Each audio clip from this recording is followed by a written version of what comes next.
जब दो परछाइयां आपस में टकराती हैं तो सिर्फ अंधेरा नहीं होता, कभी कभी उस टक्कर से उजाले की एक नई चिंगारी निकलती है।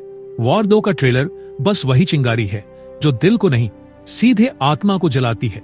वॉर 2 का ट्रेलर एक ऐसे समय पर आया है जब दर्शक कुछ नया, कुछ गहराई वाला और कुछ दिल से जुड़ा हुआ देखना चाहते हैं। और यकीन मानिए, इस ट्रेलर ने सिर्फ एक्शन नहीं दिया, इमोशंस का सैलाब दे दिया।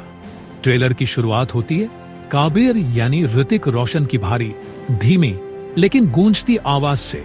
मैं वो परछाई हूं जो देशद्रोहियों की नींद उड़ाती है। इतना सुनते ही माहौल गंभीर हो जाता है। कैमरे की धीमी मूवमेंट, बैकग्राउंड में रहस्यमयी संगीत और ऋतिक की गहरी आंखें।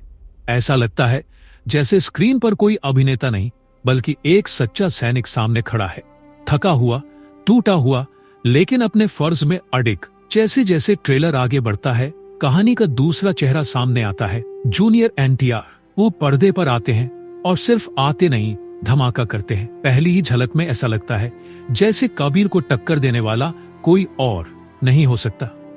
बिना कुछ बोले उनकी आंखों से जो आग निकलती है वो दिल को चीर जाती है। उनका डायलॉग मारूंगा या मरूंगा कोई संवाद नहीं बल्कि एक सौगंध लगती है। यह लाइन सिर्फ कहानी नहीं बताती बल्कि उस जुनून को दिखाती है जो एक सच्चे देशभक्त के भीतर होता है जब वह खुद के सपनों और राष्ट्र के कर्तव्यों के बीच खड़ा होता है। और फिर एंट्री होती है कियारा आडवाणी की, जो इस बार सिर्फ प्रेमिका नहीं, एक योद्धा के रूप में सामने आती है। उनके हाथों में बंदूक है, आंखों में भरोसा और चेहरे पर वो साहस है जो आज की नारी शक्ति को पूरी तरह दर्शाता है। उनके स्टंट्स, एक्शन और रफ एंड टफ लुक से यह साफ हो जाता है कि वह इस फिल्म में केवल एक सपोर्टिंग किरदार नहीं है बल्कि एक मजबूत धुरी है जो कहानी को दोनों तरफ से संतुलन देती है। लेकिन सबसे तीखा और भावुक सीन वो है जहां काबिर अपने पुराने गुरु आशुतोष राणा के सामने खड़ा होता है। गुरु का चेहरा गुस्से से लाल और काबिर की आंखें शर्म से झुकी हुई। तभी गुरु कहते हैं, वो सैनिक है, तुम भी सैनिक हो। क्योंकि यहाँ पर लड़ाई दो दुश्मनों के बीच नहीं है बल्कि दो अपने लोगों के बीच है, तो ऐसे इंसानों के बीच जो अलग अलग रास्तों से देशभक्ति की ओर बढ़े हैं। ट्रेलर में दिखाए गए एक्शन सीन्स बेहद ग्रैंड है।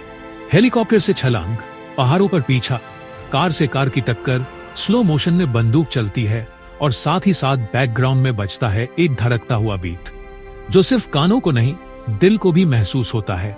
ऋतिक और एनटीआर की केमिस्ट्री देखने लायक है। दोनों एक दूसरे के सामने ऐसे खड़े होते हैं जैसे दो पहाड़ आपस में टकरा रहे हों। न कोई झुकता है, न कोई डरता है। यही तो वॉर है, जहां जीत से ज्यादा जरूरी होती है नियत।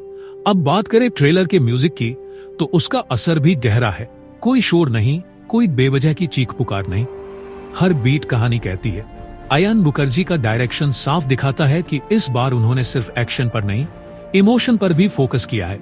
आईआरएफ स्पाई यूनिवर्स को एक नई ऊंचाई मिलती दिख रही है, जिसमें अब टाइगर, पठान और कबीर जैसे किरदार एक दूसरे से जुड़ते जा रहे हैं। लोगों की प्रतिक्रिया भी मिलीजुली है।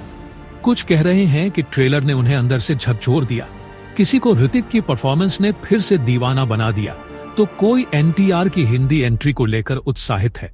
सोशल मीडिया पर लोगों ने लिखा, ये कोई फिल्म नहीं, जंग है। इतना रियल लगा कि जैसे हम खुद जंग लड़ रहे हों। पहली बार ऐसा लगा कि किसी ट्रेलर ने मुझे खामोश कर दिया। हाँ, कुछ ने ये भी कहा कि ट्रेलर में स्टोरी थोड़ा कम है और स्टाइल ज्यादा, लेकिन कई बार स्टाइल ही आपको उस जगह ले जाता है जहां आप स्टोरी को जीने लगते हैं। इस ट्रेलर में कहानी को साफ साफ नहीं बताया गया है, लेकिन यही तो मकसद है कि हम सिनेमा हॉल में जाकर खुद उसे महसूस करें, खुद उस वॉर का हिस्सा बने। वॉर 2 का ट्रेलर हमें सिर्फ एक फिल्म की झलक नहीं देता, बल्कि एक सवाल छोड़ जाता है, जब दोनों सही हों तो गलत कौन है? जब दोनों देश के लिए लड़ रहे हों तो दुश्मन कौन है? और जब दिल और फर्ज आमने सामने खड़े हों तो इंसान क्या करे? यह ट्रेलर एक संदेश है कि हर लड़ाई हथियारों से नहीं, इरादों से लड़ी जाती है, और जब इरादे टकराते हैं तो पूरा देश गूंज उठता है। आपको वॉर 2 का ट्रेलर कैसा लगा?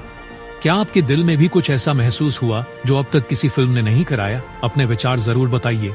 और अगर ये रिव्यू आपके दिल को छू गया हो तो लाइक करें, कमेंट करें और चैनल को सब्सक्राइब करना न भूलें, क्योंकि आपकी हर प्रतिक्रिया हमें और बेहतर बनाने की ताकत देती है।